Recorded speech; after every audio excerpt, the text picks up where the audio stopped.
प्रिय अभिभावकों एवं प्यारे बच्चों, आज एक बार पुनः मैं आप सभी का हमारे YouTube channel enjoy learning with basic शिक्षा परिषद में आप सबका स्वागत करती हूँ।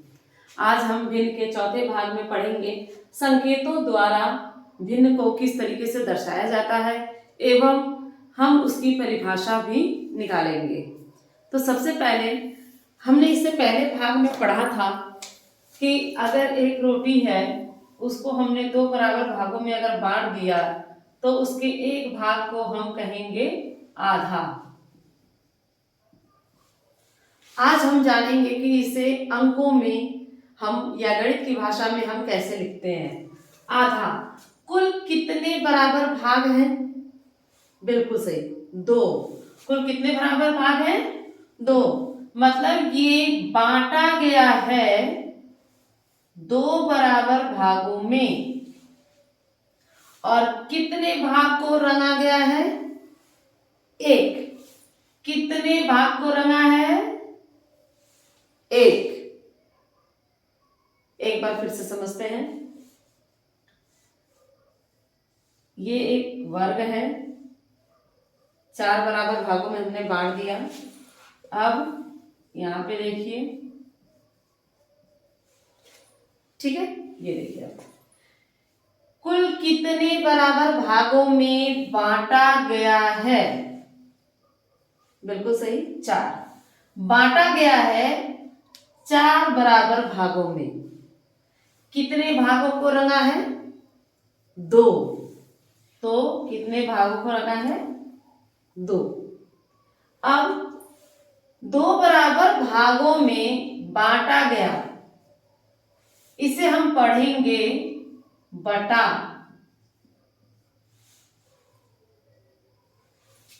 कुल बराबर भाग या जो वस्तु है उसको हमने कितने बराबर टुकड़ों में बांटा है? तो दो बराबर टुकड़ों में बांटा है। तो कुल बराबर भाग, कुल बराबर भाग हम नीचे लिख रहे हैं।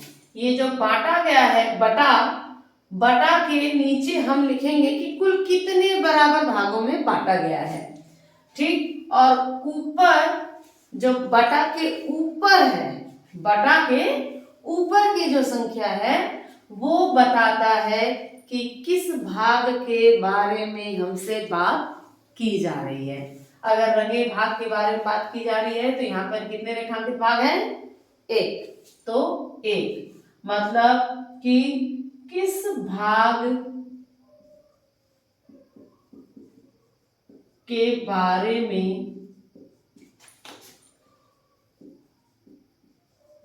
बात की जा रही है।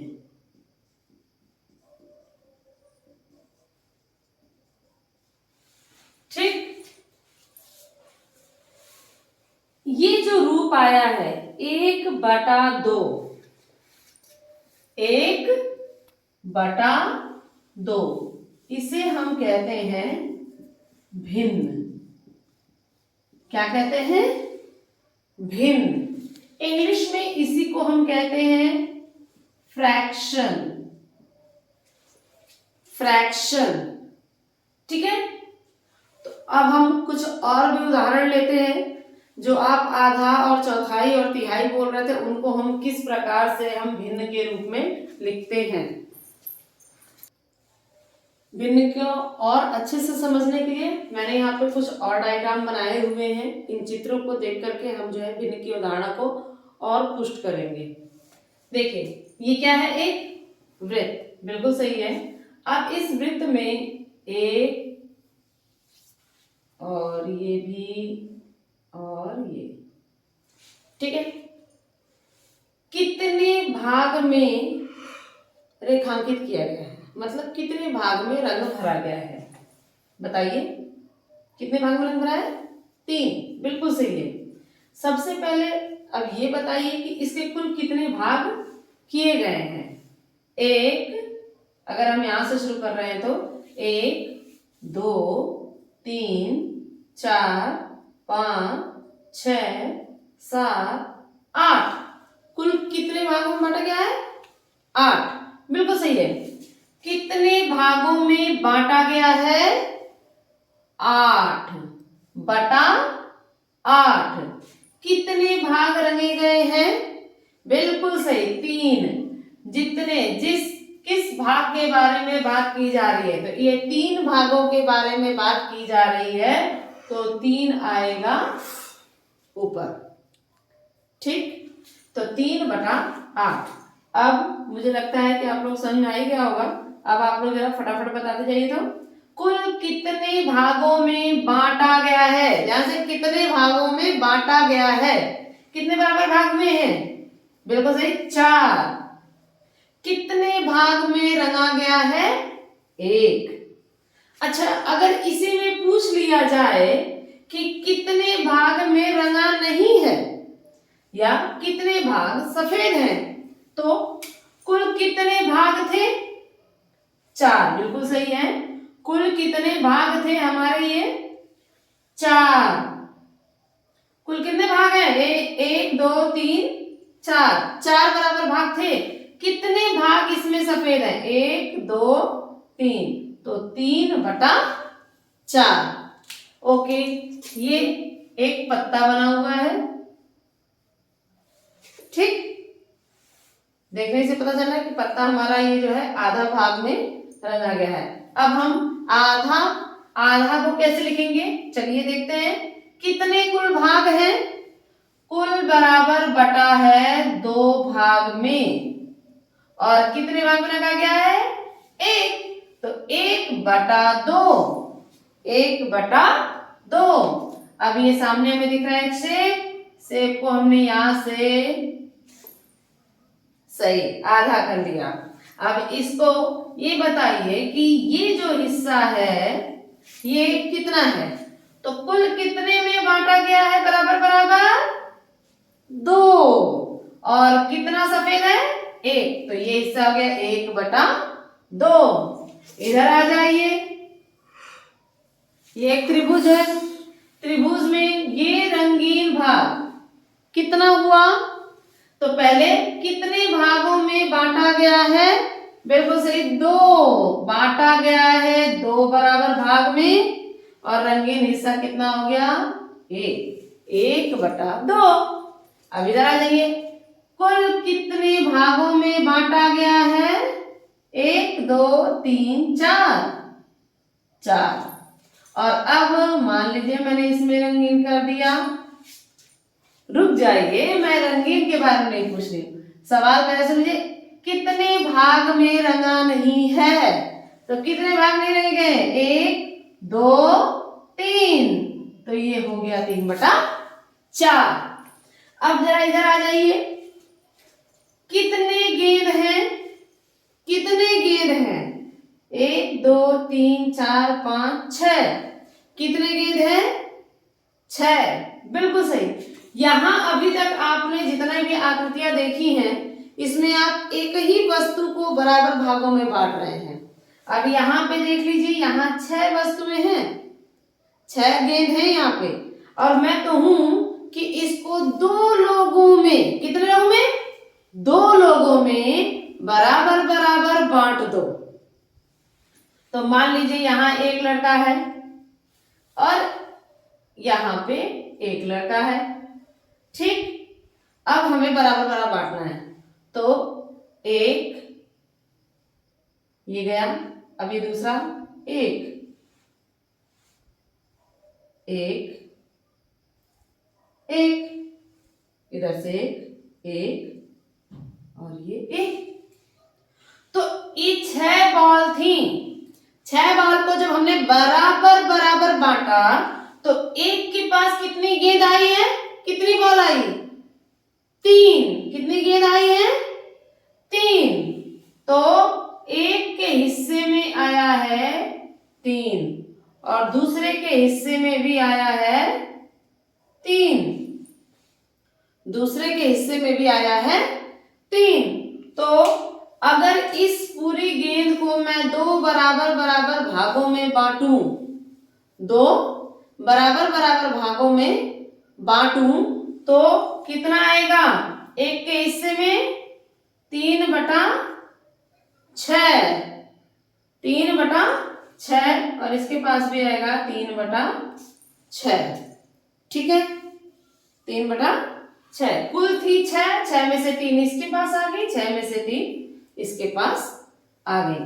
अब इधर आ जाइए, अगर हम देखें तो यहाँ पे मुझे इसको 4 बराबर भागों में बांटना है।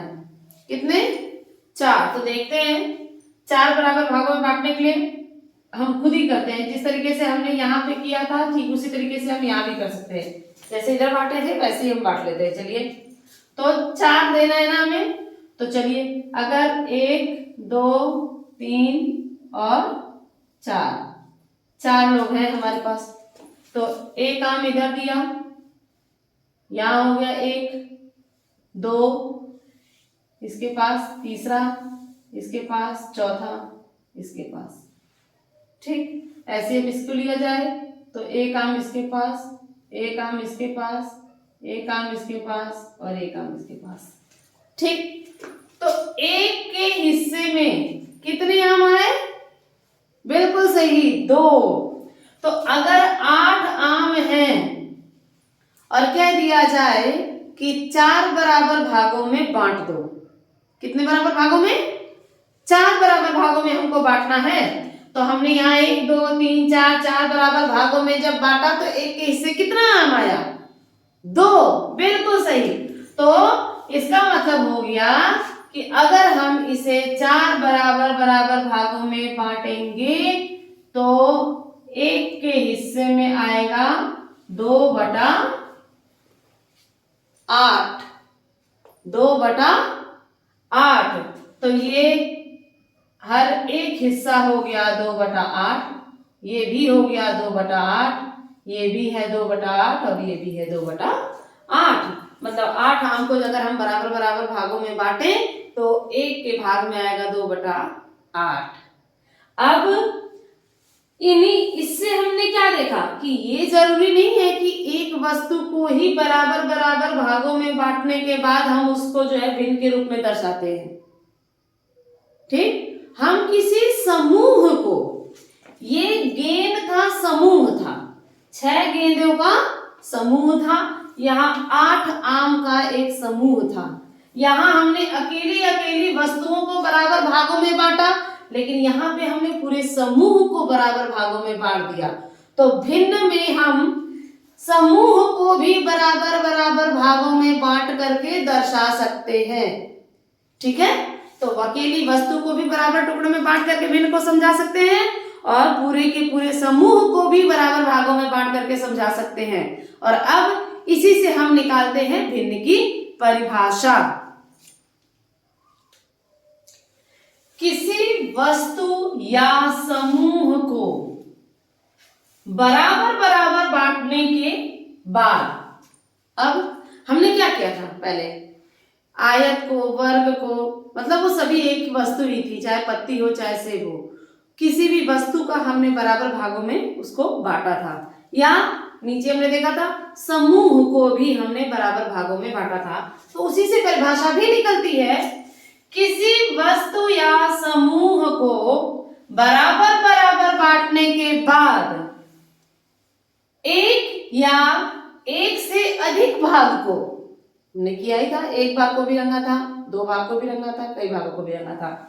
तो एक या एक से अधिक भाग को संकेतों द्वारा प्रदर्शित करने को भिन्न संख्या कहते हैं। तो क्या समझना है कि किसी भी एक वस्तु या समूह को यदि हम बराबर भागों में बांट दें और फिर उसके किसी भी एक भाग को या कई भागों को अगर हमें संख्या में दिखाने के लिए कहा जाए या लिखने के लिए कहा जाए, तो वो जो रूप एक आता है उस रूप को हम कहते हैं भिन्न। तो अगर 6 बराबर भागों में हमने किसी वस्तु को बांटा है और उसमें से 3 भागों को हमने रंगा है, तो 3/6 ये एक भिन्न हो गया। ठीक, जिसमें इसे हम कहेंगे बटा, ठीक है, इसे हम कहेंगे अंश और इसे हम कहेंगे हर। ठीक है, अब इसके बारे में हम अगले भाग में पढ़ेंगे। उसमें हम बताएंगे कि भिन्न कितने प्रकार के होते हैं और भिन्न को हम किस तरीके से पढ़ते हैं। बहुत बहुत धन्यवाद।